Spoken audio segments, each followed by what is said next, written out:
On this episode. Happy Yuletide! Ooh. It's Yuletide! But Jim, are you a fan of Yuletide? It's hard to tell. What do you mean? If you're on YouTube, you can see my holiday sweater and my elf hat. That's right. Today we have special guest Jimbo the Elf live from Santa's workshop. Yay! That's right. You're very festive. I remember this sweater from last year, and it's one of my favorites because it has the for real mane on your Mustang. Your Mustang's insane. It's a unicorn. Oh, that's right. We had horn- this conversation last There's a year, horn. too. Yeah, it's a unicorn. I am It's so my sorry. ugly sweater with a furry unicorn on it. It's amazing. Light from Lantern presents Knit a Spell. I'm magical maker Katie Rempe.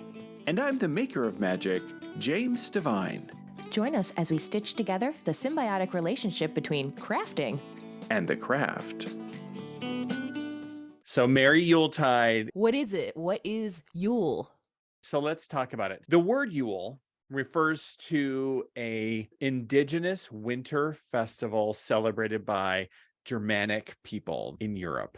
Earliest references are somewhere in the modern calendar year between mid-November and early January. And so the Norse people referenced this ancient god named Odin. Oh, yes, Odin. So if you think about Northern Europe and Iceland and in Danish, Swedish, Norwegian, Proto-Germanic type of people, Odin was the king of the gods, like the main sort of dude. And he would be tromping through the woods, and he would show up sometimes at your little house in the snow, and you had all your food stores for the winter. And he would show up as a ragged traveler, disheveled, like he's a mess, he's stinky, a ne'er-do-well type person, lost in the woods. And he would knock on your door, and you would open, and he would say, "I'm lost in the woods, I need help." And you would help him or not help him, and you would give generously to this stranger who showed up, and he would eat you out of some of your food stores for the winter, making you very worried that you would be able to feed your family. If you did that, the god Odin would bless you with amazing abundance after he left, giving you the gifts beyond compare. And of course, he has this beard, white beard, and he's this big guy, right? Sounds familiar? Yeah. If you were naughty and selfish and did not help this traveler, Oh boy, you lost out on that blessing, and you actually did not get blessings. oh boy. This was tough year ahead. Yeah, this was a common myth. And a lot of it stems from this idea that if you denied help of a stranger who was in the wintertime in these Northern European climates, they would die because it's an unforgiving landscape in the winter. So it's this sort of cautionary tale to help strangers and to help people who are in that situation. And it's maybe the proto, like Santa Claus type of idea. Another sort of origin festival or thing that influences the holidays at this time of year is something from Roman paganism, and it actually is influenced by ancient Greek festivals, but it's something from Rome that's the ancient Roman festival and holiday honoring the god Saturn called Saternalia. And that was held around the 17th of December in the Julian calendar, but then it expanded through like December 23rd. It influenced the holidays of Christmas or then the Epiphany, and it was a raucous holiday. It was one of the funnest holidays. Everyone who wrote about it in Rome said it was the best of days. It was a really awesome, like week-long, really fun celebration. And this is when gambling was permitted, when the masters would serve their servants. So there was a role reversal type of thing happening. Fun. Lots of gift giving, lots of liberty for both slaves and free people alike. The common custom was the election of the king of Saturnalia, who would give orders to people, and lots of merrymaking. So it was a lot of pretend orders like, "Hey, you need to kiss so and so." Yes, the mischievous. Yes, I love it. Lots of drunkenness and partying. And there was a lot of gag gifts that people would give and silly things that would just make people laugh. So it was a lot of merriment and laughing and just a relief from the burdens of the year with flowing wine and laughter and joy. And there was lots of vendors. And so people would open up their shops. And for weeks ahead of time, people would shop and shop for gifts. And so it was 'tis the season for shopping. Does this sound familiar? Even back then, thousands of years ago, people complained that Saturnalia was becoming too materialistic and too consumer-based. Oh my. Sound familiar? What would they think of us now? The last thing I'll say about Yuletide is, in modern paganism, Yuletide holds this idea of the oak king and the holly king. And this is an idea of, why do we have this idea of the holly? So there's this idea that the holly king is this old man who dies at this time of year, and the new king takes over. This young, virile oak king is born and is ready to take his place. And so the holly king passes his reign on to the oak king at this time of year. And in the summertime, the summer solstice, the holly king takes over for the oak king. And it's this trading of rule between the oak king and the holly king. And this has a lot of symbolism as well. So Yuletide is this multiple sort of holidays that we've amalgamated from a lot of different traditions today and are influenced by all these things. And they influence both our modern day secular Christmas, even our religious Christmas is influenced by these ancient holidays. And it is the birth of the sun. It's the winter solstice in the northern hemisphere and the summer solstice in the southern hemisphere. And so in the northern hemisphere, Yuletide, or the winter solstice, is the moment that the days start to lengthen. And so we see the birth of the sun. Sound familiar? Yes. So the sun is born after 3 days and is reborn. And we start to see that, oh, the resurrection promise is fulfilled. And we start to see the days lengthen. And so this birth and resurrection myth all in one holiday. It's so interesting to see Odin could be Santa, and Krampus could be like the if you didn't treat me well, you're going to see another side of me. Krampus is a demonic character from Germany and other Germanic traditions that shows up and captures the naughty kids, beats them with birch twigs. Birch twigs are symbolic of purification, and puts them in a bag and carries them off. So it's a threat for the naughty children to be good. Sure. This is a similar thing that happens in Holland, in the Netherlands, where there's a whole bunch of sort of Santa's helpers that also pick up kids that are naughty and beat them with birch twigs. So the birch twigs are used in hothouses that you beat yourself with birch. It's a purification. Very good for your skin, because the leaves and what's in the birch sap gently run it over your skin. So this is something that is a theme in these same festivals when you're like purification, as a symbol of your purification. So it's a very interesting theme that runs through, and you'll see it in the images. Wow, of course. Again, things I just don't put together. I see things so literally. But of course it would have a symbolic meaning because of its... And we have a very narrow view. In North America, in the United States, Santa lives where? North Pole. Yeah, but in the Netherlands, Santa lives in Spain. And he arrives in the Netherlands in a steamboat, of course, with all of his helpers. That's how obviously, that's how Santa arrives. He doesn't fly in a magic sleigh with reindeer. That's very North America. That's very United States. So in other countries, Santa has a completely different myth. And he also dresses like a pope. He has a pope's hat. He rides on a white horse through the towns, giving children gifts in their shoe, in their clog. So it's a completely different image of Santa. So when you go to Holland, you don't have the same Santa experience that you have here. Oh, interesting. But of course it would be different. Oh, so cool. So how do you personally feel about this time of year? It's hard to tell from your fully decked out person right now, but I'm curious. Anyway. The best way to spread Christmas cheer is singing loudly for all to hear. So you are the holiday elf. He is the spirit of the season, everybody. I really do love Yuletide. I love Halloween also. I love the holidays, all holidays. I just think it's so much fun to get into it. Like, why resist? Why not? I think that it's totally worthwhile to experience the pain and anguish of a holiday that has been co-opted Mhm. by the mainstream and by materialistic and the bullshit of our mainstream society.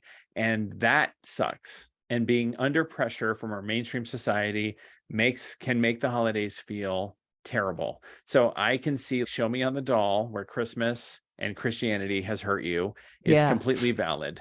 But what can give you freedom is to embrace Saturnalia, flip it, drop down, twist it, and reverse it, Ooh. and own Yuletide and Saturnalia as the ancient pagan festival that it is, and stick it to our social programming. Yes, the And capitalists, yes. yeah, and have it be a countercultural activity. That's And true.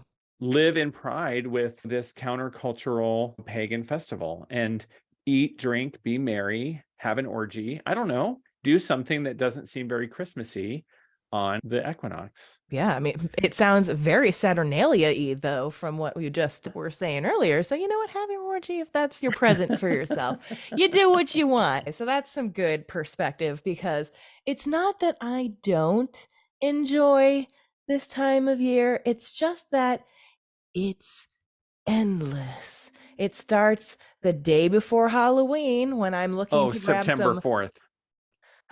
Yeah, what Halloween? They basically just bulldoze that. It's like a holding room for holiday decor to go that isn't Halloween. Yeah. And I used to work some retail. Holiday Oh. music is a little triggering for me. If you're listening and you've worked retail, raise your hand. Everyone's Mm, raising their hand. I don't believe in any kind of Yuletide holiday before Thanksgiving, American Thanksgiving, yeah, because that's just not right. I can't. It's so long. And I think that's what's tainted it for me because by the time it actually arrives, I'm like, isn't this over already? Hasn't this Yep. been done for several weeks by now? Yep. So it's like the political process, like election season has been forever, and I'm Oh just yeah. done with it. Sick So sick of it. Yeah, here's your you're gift. I'm 100%. over it. Yeah, you're 100% right. If we go to Christianity, Christmas, the 12 days of Christmas, which is uniquely Christian, Right. actually begin on Christmas Day and end on the Epiphany. If you're Right. celebrating Christmas correctly, you begin Christmas on Christmas Day, and then you have 12 days of Christmas Mm. celebration, of visiting with people, of visiting people in hospital, and visiting and singing Christmas carols in old folks' homes, and taking gifts to people for 12 days. And then on the Epiphany, a big gift giving day, you go to church and you celebrate the coming of the three wise men and all of that stuff. And that's the beginning then of Mardi Gras season. And Oh, shortly yeah. thereafter, Lent season begins before Easter. If you're going to talk about Christianity, like there is this completely secular Christmas that's taken over, and I don't know anyone, even a spiritual person, who takes on Christmas in that way, because like we're so sick of Christmas. Maybe that's why people used to wait, and plus the rise of the commercialism push. But I used to hear, oh, we used to decorate the tree and put everything up the day before. On Christmas Eve. That's what we did as Yeah. kids. Yeah, Yeah, and as I'd be kids, like, my "Well, family did that. that's pretty cool. If you're doing it till 12 days after, then it's not just Yes. like a one and done kind of Yeah, day. Like you had it up for 3 days, one day. What is that all right. about?" And as a kid, what Santa would bring would be the Christmas tree and the gifts. And we Oh, would Santa wake up brought the Christmas. tree? Yeah, we would wake up Christmas morning and the house would be decorated and there'd be gifts under the tree. And then we'd celebrate for 12 days. We Oh, were one that's of those kind of families that actually did that. whoa. Because before Christmas was Advent, where we were Yeah, waiting for the right. birth The of, arrival. Yeah. yes, we were very much that way. And it was Just, anticipation. oh, and It was that's the really best part, special. right? It was super special to do it that way. There was no Hmm. Christmas music. So we would do candy cane making parties and pasta making parties to prepare. What type of magic do you work at this time of year? Oh, yeah. So this is a time when there's still some things to gather. There's the last bits of remaining gathering. The harvest is pretty much over, but it's just in some Hmm. areas coming in.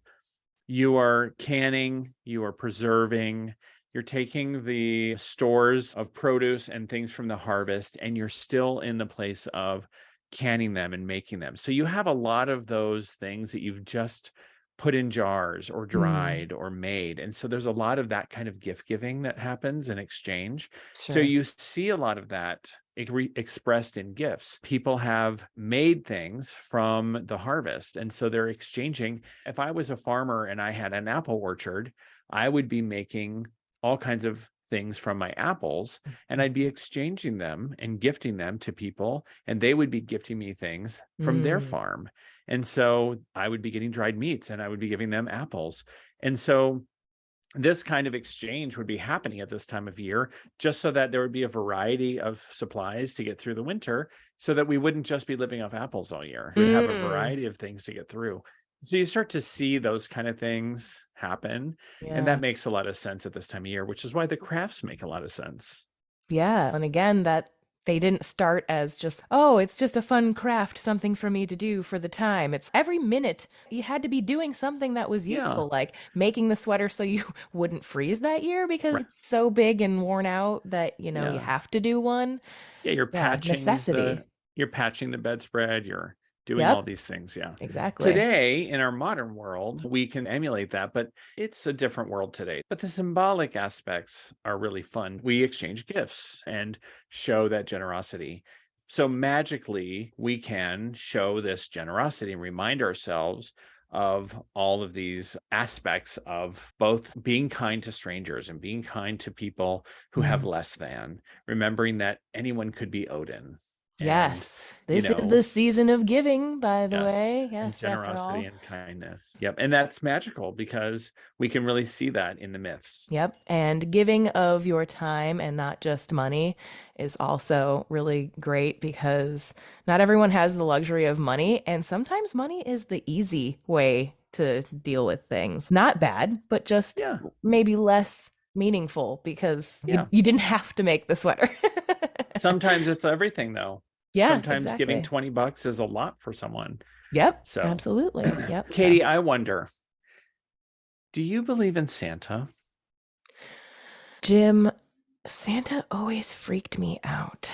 What? Yeah, I was the kid who you put on the lap and then just screamed the whole time. It was always a very intimidating person to me, and I never was comfortable with it. So do we have photos of little Katie like this on Oh, Santa's yeah. lap? Fully red face, like reaching out to mom. Oh, I love it. I want to see if we can find one of those and put it on our show notes. Oh my gosh, yes. I will have my mom look for them. You know her, Connie Rempe. She was on the show earlier in the Yeah. year. She will Come on, find Connie. these. Come through, Connie. You got this. But what about you? Yeah. Do you believe in Santa? So you don't believe Santa actually exists? Oh, I guess I never really thought about it. So I guess at this point I would say a cautious no, only because I know enough not to have a firm stance on any of that kind You of can have stuff. a firm You never know. stance. You cannot believe in things. As far as I'm You're wrong, currently aware but of, that's in my okay. mind, no, Offended. no, All right. I no. totally believe in Santa. Okay, how? Not how, but like in what manner? You're ready to call Harborview and be like, he needs committed to the No, site. no, I'm gonna call the newspapers and be like, proved. Jim knows the facts. Santa 100% exists, and it exists as an egregore, or some people might pronounce it egregor, Mm, as an energy of generosity and love, and as the idea when we're not being materialistic, when we're truly being mm, generous with the giving of gifts and the giving of ourselves to each other. That is the spirit of Santa. I And see. Yeah. like, how does Santa actually exist in the world and make it across the world in one night? It Mm, is not the physical existence of a bearded, creepy man at the shopping mall that then somehow rides in a sleigh. No, it is that everyone is possessed by a desire to give a token of something, even mm, if it's a painted pet rock, to their sister, right? yeah. Whatever the thing is that represents, I was thinking of you, or I love you, or a token of something tangible. We often discount the physical, the earth element, as not having a tangible or spiritual or energetic aspect to it because of the way our world conditions us to be materialistic. Mm. But when we really embrace it as also spiritual, we can really understand that a physical object can carry energetic and magical energy. And I think that's one of the coolest ways to think about the existence of Santa, not in the creepy way at the mall. I'm way down for that idea. And I agree with you totally. It is a concept, it is not a literal fat guy in a suit who is breaking into your house. Cool. Yeah. When we come back from our break, we're going to talk about decking the halls with boughs of holly and why we might do that, and a bunch of things that we don't think about as magical crafting, but that might be. All right, we'll be right back. Hey, Knit a Spell fans, join our Patreon for just $13 a month to gain access to extended episode comments, episode outtakes, behind the scenes and bonus content, magical making tips, monthly polls to influence future topics and guests, and interact with your fellow patrons. Plus, you'll be supporting one of your favorite podcasts. Join today to gain access to our entire post history. Visit patreon.com/Light from Lantern to learn more and sign up. Jim and I look forward to seeing you there. Your hands are the map to achieving anything you want in life. But it's hard to read that map in just one reading. My coaching packages allow me to work with you over time to build towards your goals. We bring in life coaching, executive coaching, leadership coaching. We bring in tarot, palmistry, a little bit of astrology, all the mystical and the practical together. And these amazing coaching pathways that my clients are on already really help propel people towards their goals. Learn more about Jim's new coaching packages by sending him an email at jim@thedivinehand.com to schedule a free discovery call, or visit thedivinehand.com to learn more. And Merry Yuletide! Ah! How did I not see that coming? I had to. We're back with Jimbo the elf, and he's still excited about the Yuletide season, which tracks. I love you so much. People are going to think I'm more into Yuletide than I mean, I am totally into Yuletide. It I mean, is our maybe funnest, this is an accurate representation. Yeah, it is our Yeah. funnest thing we do. So in our coven, we stay up all night long. So we start at sundown and we end at sunrise. And we party all night long in a Saternalia type fun, revel, ridiculous, awesome all night vigil. We're not really vigiling, we're partying. Yeah. And we drum up the sun in the morning. You're welcome. You're welcome, everyone. Save the world again. Yep.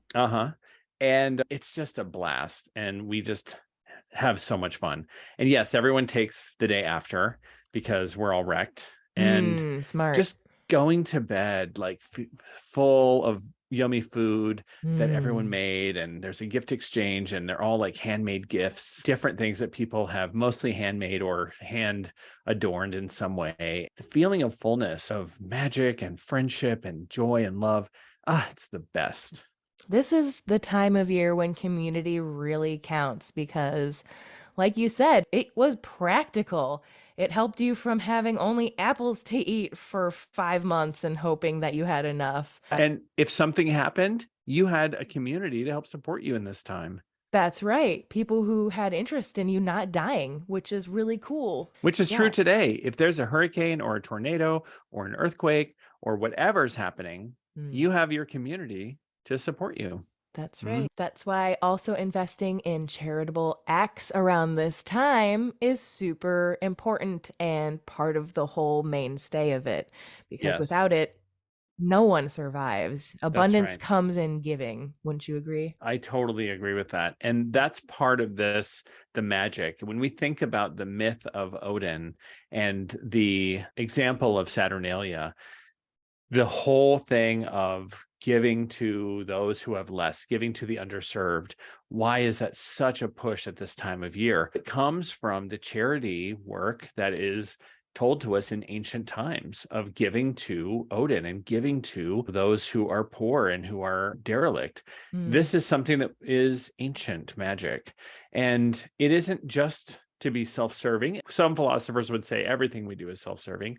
But we would look at that and we would say, this is part of the magic of the season, is to balance out the power, to give to those less fortunate. We are overwhelmed with blessings after the harvest time, and there is so much that we have. Of course, we give and we are charitable at this time of year. And this is the time to do that. In Japan, the Japanese custom is to always pour someone else's tea and pour your own tea last. When you're pouring someone else's tea, you pour the blessings, you pour with intention, you pour with love and good feelings in someone else's cup. And this is a similar thing. As you're giving to someone else, you give with intention of blessings and of abundance and of prosperity for them. Yeah. Oh, that's beautiful. So as you're putting that Toys for Tot gift into the box, as you're giving that extra donation, you can give a little intention with that teddy bear. May this bring that family abundance and a transformation in their station. May this donation to the ringing bell Santa bring whoever this comes in contact with abundance and prosperity. May this donation to the food bank bring that family transformation. What a cool thing to do magically. Yeah. Just expanding on the energy you're already putting out there. Yeah, That's right. That's great. Yep. We have all sorts of fun ways to do more energy into your making around this time of year, including, like you said, things that you probably didn't even consider were magical crafting. A couple of the things I thought of were one of our favorites to talk about, which is making a blocking water or a wash or something that you're using around the house with your intention herbs and oils and things like that. So things that are seasonally popular around this time are like orange and cinnamon and evergreen. What other scents am I missing?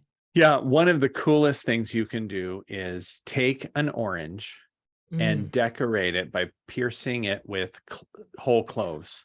That's right. You can put cinnamon oil on it.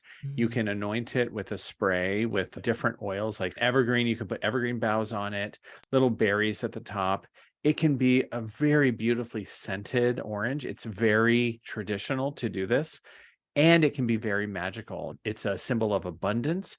As it dries, it becomes an ornament that can be preserved. They can sometimes get moldy, but they can also sometimes dry really well, especially if you dip them in, I forget what it's called. You can, in orris root. So you can. Oh, orris root. Yeah, so you can do different things to preserve them in a natural setting powder. In any case, there's different things you can do, but you can find instructions for that. And they can be a really fantastic magical talisman for your home. We like to hang them from on either side of the mantle, from the lights or in the windows. Cinnamon sticks are really beautiful to include in popcorn strings. So that's another thing you can do. You can decorate outside with popcorn and cranberries and cinnamon sticks and put that outside, and the birds will land and peck at it. And that's a really beautiful thing to do in the winter time. So there's all kinds of really beautiful things you can do. Certainly sprays with cinnamon, orange, evergreen, different essential oils can bring that abundance and prosperity and energy into your home as well. So these are all fabulous things to do, and they make your house just smell like holidays. Yeah, exactly. And the scent is always such a magical experience. Yeah. Every time I walk by those cinnamon scented things in the store, I think, I want to make my own, gather my own pine cones, put them together, and then put my own concentrated spray on those instead of getting the ones that are probably artificial from the store. Less expensive in the long run too, actually, or you'd be able to make many of them from the oil probably that you're getting.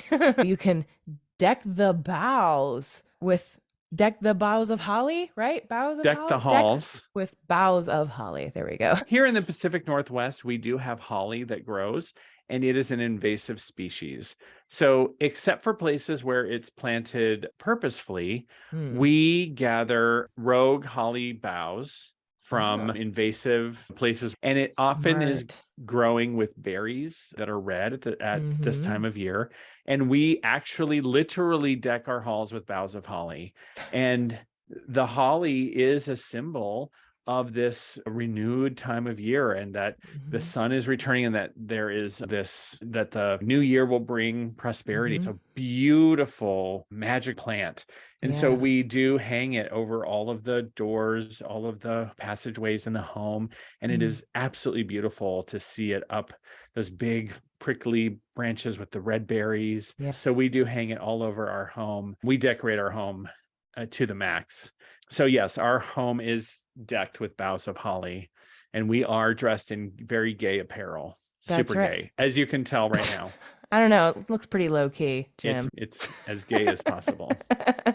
I never thought about that song being so pagan, but you mentioned to me earlier, there's not really like a Christmas connotation to it if you really Yeah. listen. And yeah, you're right. Deck the Halls doesn't have any reference to Christmas. It is Deck the Halls with boughs of holly. La, la, la, la. Oh, now I'm forgetting the words. Don, You we know can't our gay remember it apparel. without singing the whole thing. Deck the It's Halls with boughs of magic. holly. That's right. It doesn't reference anything Christian. It is really a very pagan, Mm. Germanic song about the celebration of the holiday. It's a very fun song to sing at this time of year. Yeah, oh, that's a good one. Holiday songs are one of the ways to be magical. It can be a chant. There's That's lots true. of non-Christian songs that have come up in recent times that Mm, are about the holiday, both modern songs, but also repurposing older songs and very ancient songs that have been created or redone. So those are really great ways. And like with the branches and things, we can craft from nature. And so there's all kinds of things to create wreaths and adorn candles and other things. You want to be mm. careful with candles and natural things because the burning fire Right. thing, The flame. Yeah. Flame aspect. Yeah. what with fire. Yeah, and in that vein, you can also craft for nature. So let's say as part of your charitable act, you're thanking your local fairies and birds and deer and Yeah. nature bits with little like pine cones with peanut butter and seeds on them. Yes. Make Or suet for yes. exactly. So treat your local wildlife, and thus the spirits will be happy because you're Yes. taking time to connect with them. That's right. And that's similar to the popcorn and Yep, berry and cranberry. But yes, making exactly. suet and other things to feed the birds and hang those up on a tree as decoration is a Hmm. fabulous way to attract birds and have them around during the holiday. Yep. So let's wrap by saying the things that we may not typically think of as magic. Oh my gosh, everything. Oh, right. Basically, it's everything at the holidays that we don't think of as magic can be magic. Your holiday, it's a symbol of Right. the evergreen of continued life throughout this season. And adorning it with decoration is a symbol of the sky, the universe, of the stars, of Mm, the planets in the sky, of the connection that we have with all of that. You can think of that as magical as you're decorating it. All of the decorations in the house, the circular symbol of the wreath of the evergreen wreath, the right. bells and their symbol of the Right. resounding sounds that go. What are some of them that you were thinking? Oh, candles, obviously, and The singing. light, the light that continues throughout this dark time and the rebirth of the sun, Yep. singing and the resounding sounds that go through the woods. And at winter time, the sounds carry so much more. Hmm. Beautiful it is to hear that singing at this time. Yep. And since community is a big aspect, of course, music very easily flows into that. Even if it's just, oh, a bunch of your friends around doing a craft, you're probably going to have music in the background, whether it's seasonal or just something that everyone likes to raise the vibration of the energy. It's going to be Yeah. in there. Yeah. Slow And then jazz. yeah, exactly. Yeah, No, whatever your flavor is that you want it to be. But also like cooking. So cooking for people, cooking in general, feasting, the community aspect, enjoying the abundance and enjoying it with others. that's right. I think having parties is a magical act. This Mhm. comes to welcoming in guests and being generous with guests, having those community events, whether it's group crafting or just having people over. Those are things that can be very magical, and sharing your gifts and generosity with others can really Mhm. bring an infusion of magic into your life. One of the most magical things we talked about is giving to the poor, That's right. charity. It is the season of giving, charitable acts. Yes, helping right. those less fortunate and donating your time as well as your money again. Yeah, if you don't have money, perhaps you have time to spend a couple hours in a soup kitchen or make a hat for your local cancer center and Yeah. donate that. Yep. Get your friends together who craft and knit, crochet, and weave hats and leave them for the homeless that are around that may That's need right. extra layers this time. There's lots of people in need who will enjoy your craft, even if it's not a gift to someone in your family, that's your extended family, and helping anyone is a huge gift. So, Donate your clothing to Mhm. a coat drive or other things that you're not using anymore, sweaters, to a clothing drive for the homeless. You may not have the money or the time, but that's something that you may have. If you're looking to help those in need with their specific needs, check like your local food bank and other charities that may have a list of like their most highest needs, because I have really been surprised at what has been on those lists, things that I wouldn't normally think about. Feminine products and socks and toothpastes. I mean, like things that we really take for granted and are so basic to making anyone feel comfortable. That's our list of magical things. Yay. I want to know, dear listener, do you believe in Santa? And if so, or if not, let us know. Drop us a line. Email us at knittaspellpodcast@gmail.com or comment on our Instagram, which is at knittaspell, and linked in our show notes for easy reference. What are your magical acts this holiday season? What gets you into the spirit? Is it your ugly Christmas sweater? Is it your silly hat? Is it watching Elf 15 times? Is it watching Yes. a whole day marathon of Ralphie?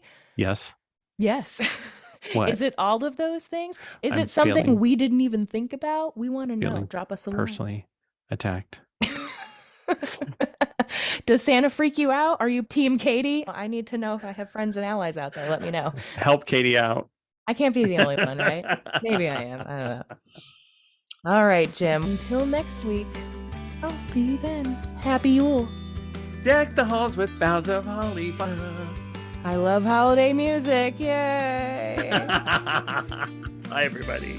Bye. Thanks for listening. If you enjoyed the show, consider sharing it with a friend, leaving a review on iTunes and Spotify, or following Knit a Spell on Instagram. You can also subscribe to the Light from Lantern YouTube channel to enjoy full episodes of Knit a Spell and see our happy faces. You can also learn more about readings, classes, and events going on with your favorite maker of magic, James Devine, by visiting thedivinehand.com and subscribing to his newsletter. Then follow Jim's fun and interactive Instagram account at DivineHandJim. Keep up with Katie, the magical maker, by subscribing to her newsletter at lightfromlantern.com. You'll receive a free knitting pattern as a thank you gift. Then follow Katie on Instagram at lightfromlantern for even more magical making tips. See you next week.